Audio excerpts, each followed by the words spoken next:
यह कहानी maxim Gorky की प्रसिद्ध कहानियों में से एक है। यह कहानी एक लड़की की भावनाओं और कल्पनाओं की दुनिया तथा यथार्थ के मध्य के अंतर को दर्शाती है। कवि के रचनाओं को पढ़कर लड़की ने उसको उच्च आदर्शों वाला व्यक्ति मान लिया था।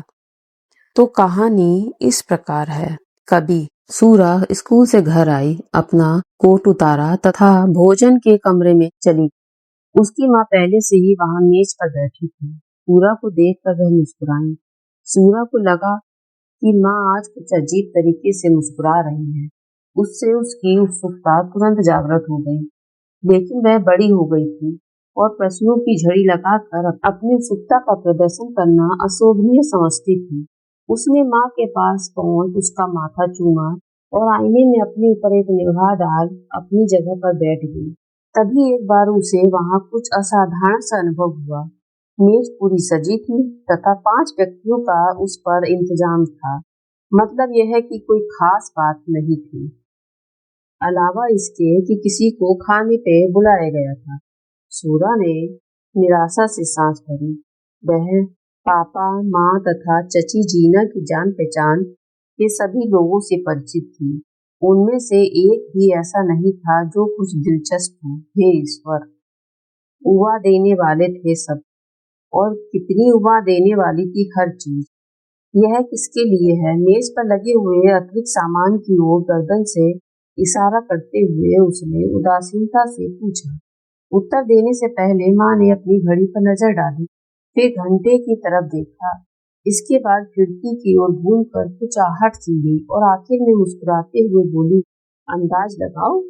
मेरा मन नहीं करता, सूरा ने कहा, और उसे लगा उसकी उत्सुकता फिर जोर पकड़ रही है।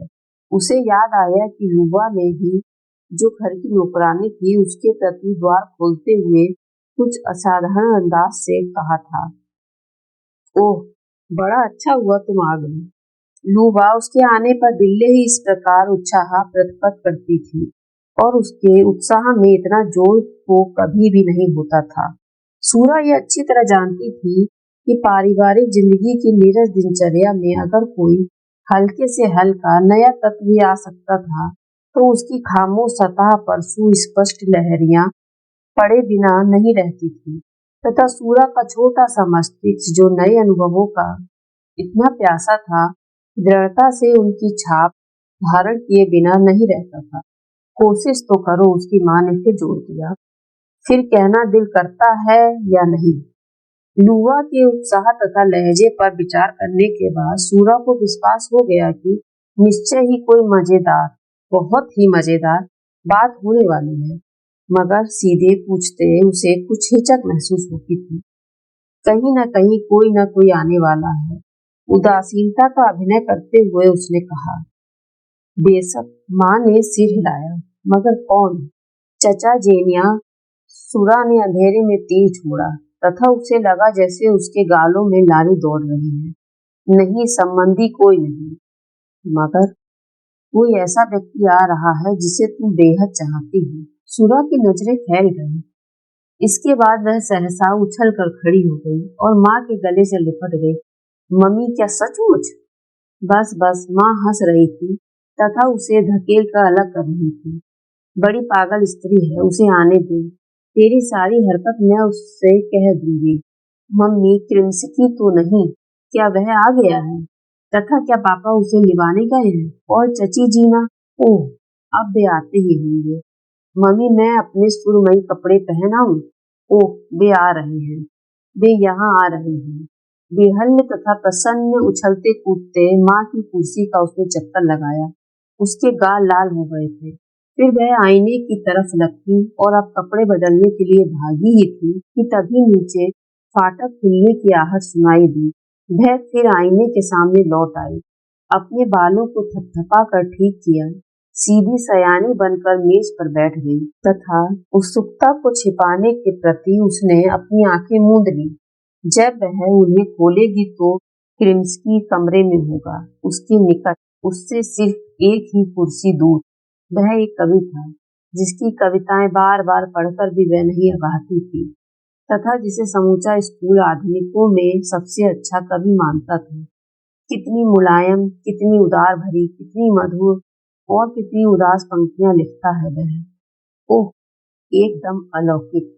वही अब यहाँ होगा, हाड़ मांस में सशरीर, उसके पास, उससे बातें करता और कविताएं सुनाता जिन्हें कॉलेज की स्त्रियों ने शायद कभी नहीं सुना होगा। कल जब वह कॉलेज जाएगी तो उनसे कहेगी, काश तुम त्रिंस्की की वे रचनाएं सुन पाती। वे पूछेंगी कौन सी, तथा वह उन्हें नई कविता सुना देगी।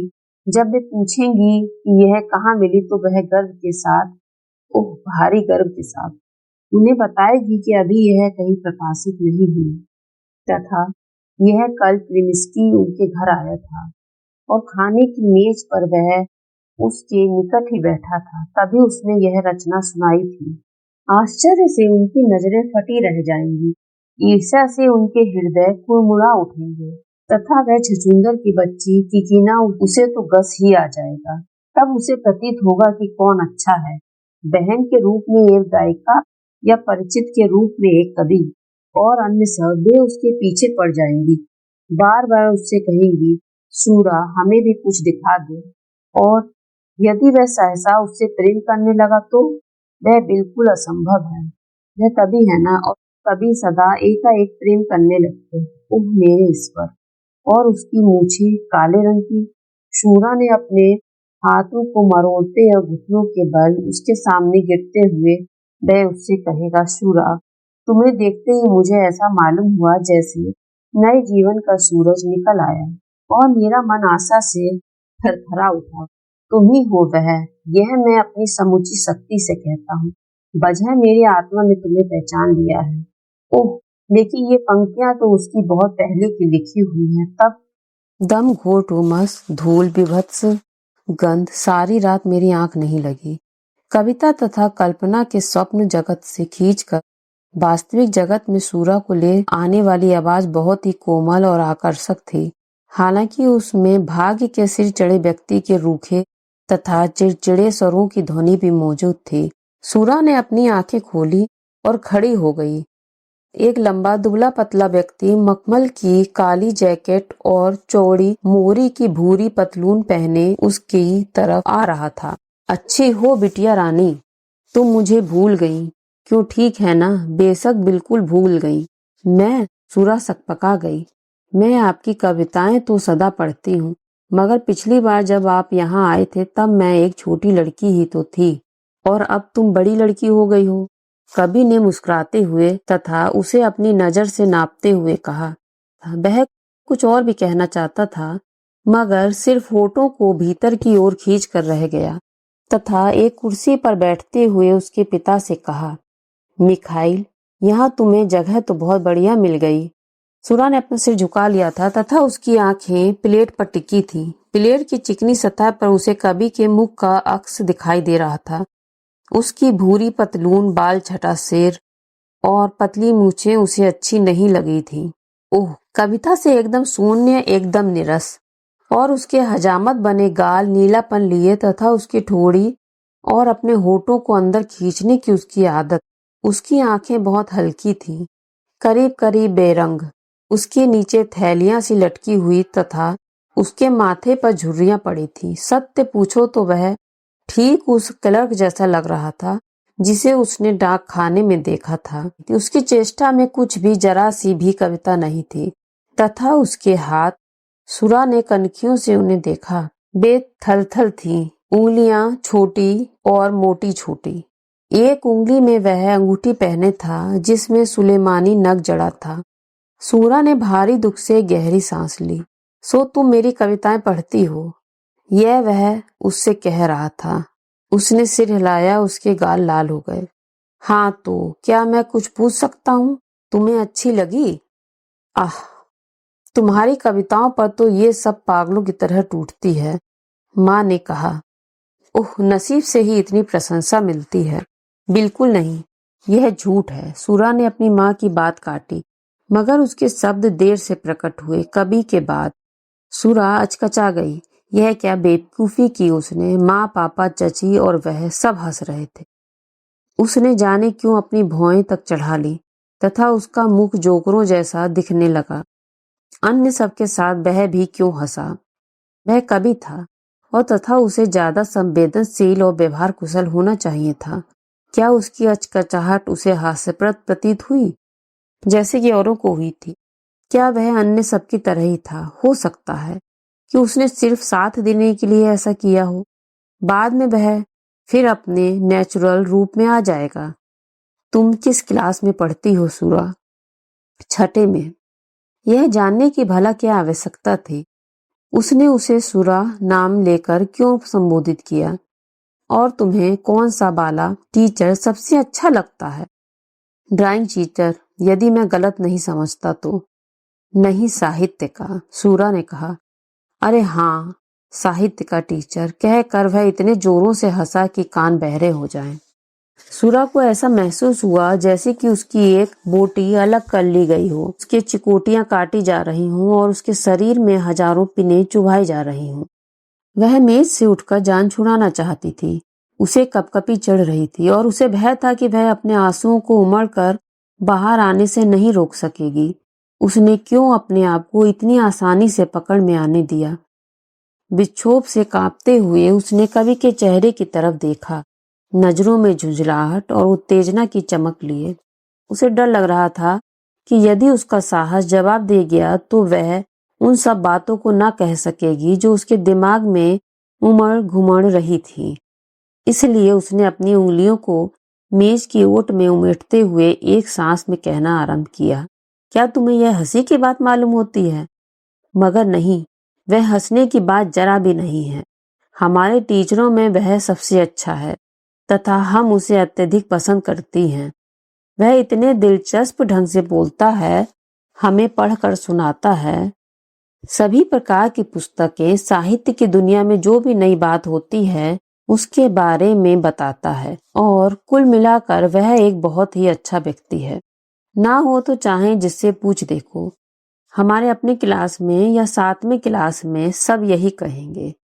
तुम हंस रहे हो, आखिर क्यों? निश्चय ही मैं। शुरा, तुम्हें यह हो क्या गया है? उसके पिता ने चिल्लाकर पूछा।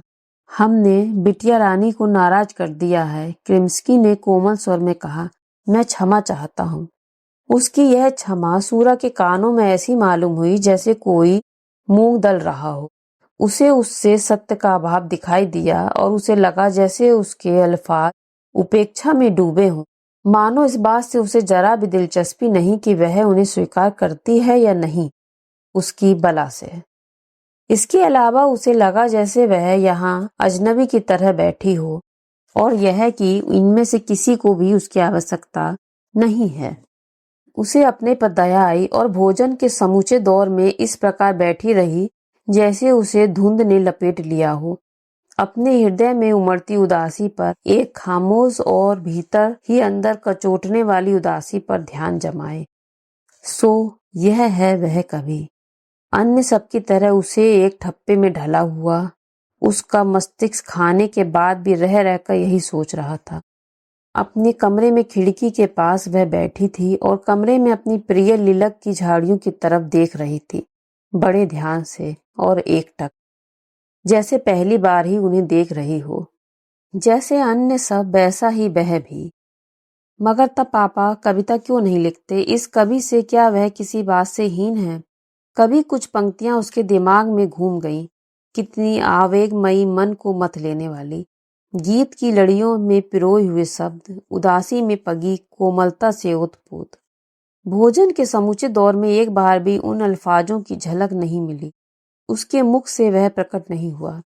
निश्चय ही उसे उन्हें लिखने का एक अभ्यास सा पड़ गया है, जैसे सोनिया साजिकोवा कागज के स्वयं अद्भुत फूल बनाने की अभ्यस्त हो गई है। सब उसे देखकर ईर्ष्या करते हैं, मगर वह सिर्फ हंस देती है और कहती है, ओह, इन्हें बनाना बड़ा सहज है। बगीचे में से बोलने की आवाज सुनाई दी। ये पापा और क्रिमिस्की थे। यदि वे यहाँ लिलक की झाड़ियों के पीछे बेंच पर बैठ गए तो उनके मुंह से निकला हर एक शब्द वह सुन सकेगी। सुरा की गर्दन लंबी होकर खिड़की के बाहर निकल आई और वह देखने लगी कि उनके कदम किस ओर बढ़ते हैं। तुम्हारी नवीनतम पुस्तक कैसी निकल रही है? पिता उससे पूछ रहे थे। बुरी नहीं, मैं भी उसका दूसरा संस्करण निकालने की सोच रहा हूँ, मगर लोग उसे जितना ज्यादा उत्सुकता से खरीद रहे हैं, उतना इस कारण नहीं कि उन्हें कविता से प्यार है। पुस्तक के निकलते देर नहीं हुई, कमबख्त आलोचकों ने शोर मचा दिया। हास्योन्मुखी आदमी जानना चाहते हैं कि यह हास्योन्मुखी क्या भला है, जिसके विषय में इतना कुछ कहा जा रहा है, तथा जो एक सिरे से ऐसा है कि कतई समझ में नहीं आता। इस सब से कुछ फायदा होता है? वे पुस्तक खरीदते हैं सिर्फ यह देखने के लिए कि हास्योन्मुखी किसे कहते हैं। किर्मिस्की की आवाज क्षीण उपहास से भरी थी, मगर उसमें विक्षोभ का स्वर भी साफ झलक रहा था, तथा इस स्वर ने खिड़की पर बैठी सुरा के मन के तारों को झंझना दिया था। हाँ, पापा ने कहा, आलोचक तुम लेखकों के साथ काफी कठोरता बरतते हैं। वे मांग करते हैं कि कवि नागरिकों के प्रतिशोध तथा विलाप को वाणी प्रदान करे। अपने घोंसलों में आराम से बैठे वे कल्पना करते हैं कि लोग प्रतिशोध और विलाप चाहते हैं। बेहुदा बकवास। हमारी आज की जिंदगी में नागरिक जैसी कोई वस्तु नहीं है, केवल लोग हैं। एक ओर तो मूर्ख और अपने आप में संतुष्ट, और दूसरी ओर थके हारे तथा असंतुष्ट। बस इनसे अधिक कुछ नहीं। मगर हमारे ये आलोचक नामधारी भद्रजन इस दुखद हालात से अपरिचित हैं। वे केवल किताबों से वास्ता रखते हैं, जीवन से नहीं। पुरानी परंपराओं से उनका नाता है, नए विचारों से नहीं।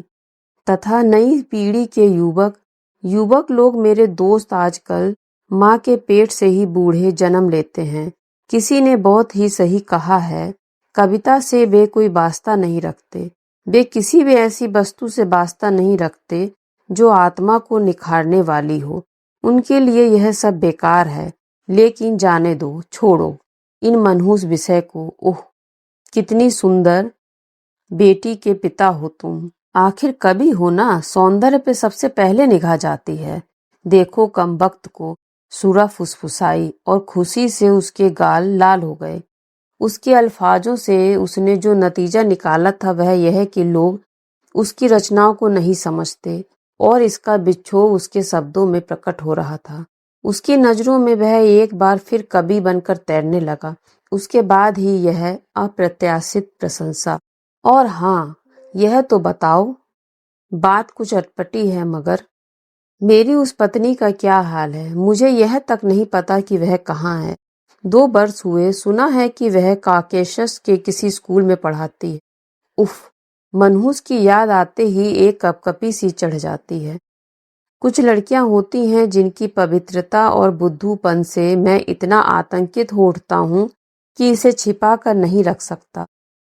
मेरी बीवी भी ठीक उसी टाइप की स्त्री है। अपने ऊपर इतना तरस मुझे कभी नहीं आया जितना कि उस समय जब मैंने उसे पहचाना कि वह क्या है। ईसा की पक्की चेली, अदबदा का पीड़ा सहने में ही रस लेने वाली है, एकदम असहाय। मगर छोड़ो, तुम्हारी चाय में क्या अब देर बेर है? कोई देर नहीं है, आती ही होगी। मगर यह तो बताओ कि अब तुम अकेले हो या दुकेले? बिल्कुल। मई से समूचे जाड़े एक फरिश्ते के साथ बीते। वह भी एक असाधारण मामला था। मेरे पुराने मित्र, वह मेरी प्रतिभा पर लट्टू थी। एक नन्ही चिंगारी और पढ़ी लिखी थी, मगर दिमाग की पूरी हैज। जब दिमाग करवट लेता तो सारी पढ़ाई उलट जाती। पर छोड़ो उसके दिमाग को, उसका तो मैंने ऐसे ही जिक्र कर दिया। हम दोनों एकदम आकस्मिक तरीके से मिले। कम से कम अपनी तरफ से मैंने कोई बंधन नहीं बांधा। एक पिकनिक में यह घटना घटी। कुछ रंग पानी भी हुआ। शैतान ही जानता है कि वह कैसे मेरे कमरे में हिलगी चली आई। सुबह जब मैं उठा तो आंखें मलकर मैंने देखा तो बगल में श्रीमती जी मौजूद। मैंने स्वयं को बधाई दी, कपड़े पहने और इंतजार करने लगा कि आगे क्या होता है। पापा जोरों से हंस रहे थे। सूरा को ऐसा मालूम हुआ जैसे उसकी हंसी की आवाज उसके अंदर किसी चीज को चकनाचूर कर रही हो। उसका मन बुरी तरह करहा रहा था। तुम भी बढ़िया हो। हाँ तो फिर क्या हुआ? हाँ तो वह उठी, आंसू बरसे, लाखों चुम्बनों तथा उतनी ही शपथ दोहराइयों का अंबार लग गया। दीन दुनिया को भूलकर 1 सप्ताह तक खूब भोग में डूबे उतराए। मैं तो जैसे निसत्व ही हो गया। क्या उसके माता पिता नहीं थे? उन्हें उसने खबर तक नहीं होने दी। फिर धीरे धीरे जिंदगी ने कान खींचना और अपना दखल जमाना शुरू किया और वह बखेड़ा खड़ा हुआ जिसका सिर पैर कुछ समझ में नहीं आता। सबसे पहले तो उसने यह साबित करने की कोशिश की कि मेरा चोंगा, जिस पर और भी कुछ नहीं तो मैंने 65 रूबल खर्च किए थे, मेरी मुलायम, अद्भुत और मनोहर कविताओं से कभी मेल नहीं खाता। मैंने झिड़का, उसने आंसू बहाए। अच्छा खासा तमाशा हो गया।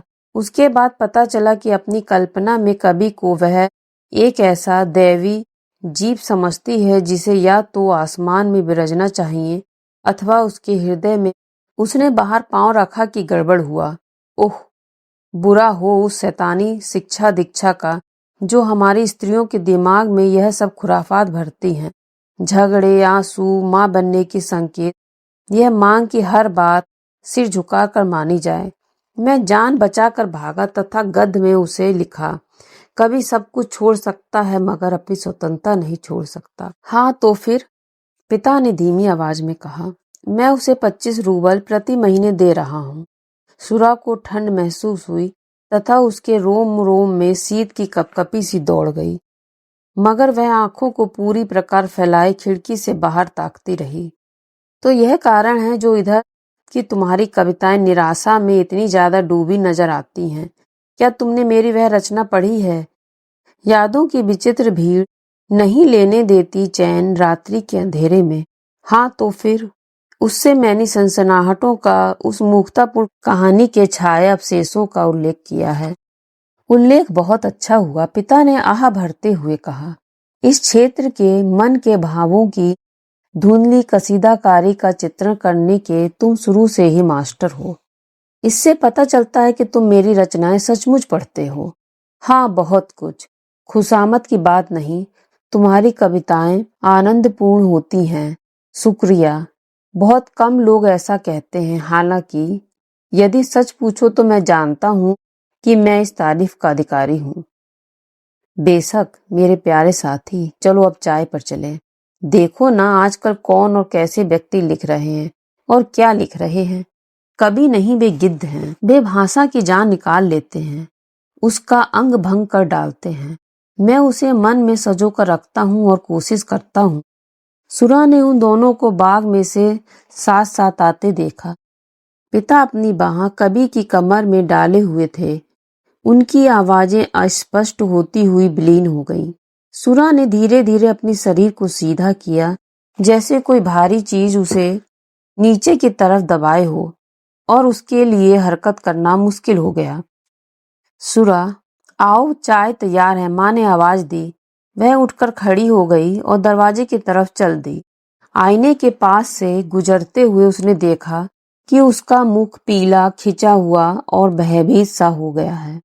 उसकी नजरों पर जैसे कोहरे की एक चादर पड़ी थी। जब उसने भोजन के कक्ष में प्रवेश किया तो परिचित चेहरे उसे आकाशहीन सफेद धब्बों की तरह दिखाई दिए। मैं उम्मीद करता हूँ बिटिया रानी अब मुझसे नाराज न होंगी, कवि की आवाज आई। उसने कुछ नहीं कहा। वह उसके बाल छटे सिर पर निगाह जमाए यह याद करने की कोशिश करती रही कि क्या यह व्यक्ति उस समय उसे ऐसा मालूम होता था जबकि वह उसकी रचनाएं पढ़ती थी तथा उसे देखा नहीं था। सुरा, तुम उत्तर क्यों नहीं देती? ओह, कितनी भारी अशिष्टता है, पिता ने चिल्ला कर कहा। आप लोग मुझसे क्या चाहते हैं? वह चिल्ला उठी तथा उछल कर खड़ी हो गई। मेरी जान बख्शो ढोंगी। सुबकती हुई वह भोजन के कक्ष से बाहर भाग गई। ढोंगी? बेकाबू हो वह फिर चीख उठी। कई मिनट तक चारों मेज पर खामोश बैठे एक दूसरे की मुंह की तरफ अचरज से देखते रहे। तब माँ और चची उठकर बाहर चली गईं। क्या ऐसा भी हो सकता है कि उसने हमारी बातें सुन ली हों? पिता ने कवि से पूछा। छोड़ो, जहन्नुम में जाए यह सब, उसने सकपका कर कहा तथा बेचैनी से अपनी कुर्सी में कसमसाने लगा। माँ तो वापस लौट आई।